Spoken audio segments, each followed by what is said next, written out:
Today somebody asked me what it's like to be biracial, and for me, um, it's like not to be nothing. Well, so most people can't tell I'm biracial.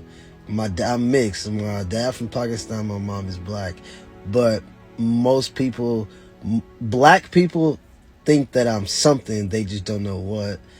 And white people, no other race thinks that everybody just thinks that I'm black, which is fine.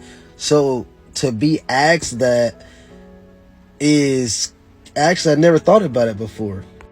So to be biracial when no one knows you're biracial is really kind of weird, because growing up I was always told by black people that I'm not black enough, I talk white, and I was clearly treated differently by Indians and Pakistanis because I look absolutely nothing like them.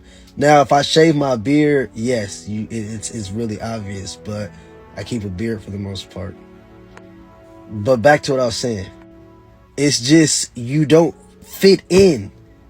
You don't fit in anywhere. You fit in with mixed people.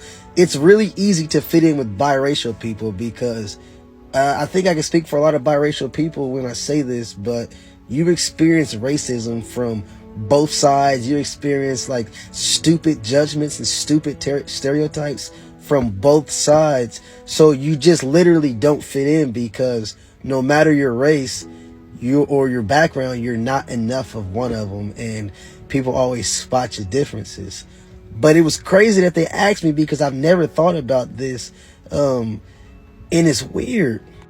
I mean, most of the time it's just you just deal with I deal with a lot of assumptions. People assume that I had a certain upbringing, or I'm black, or I'm just black, or all these things. And then when they do find out I'm biracial, they think I'm Muslim because my family's from Pakistan, which I'm not Muslim.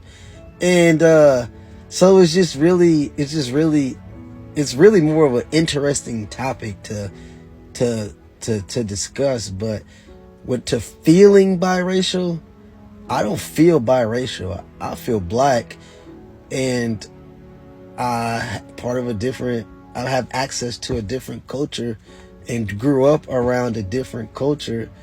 But yeah, I don't know.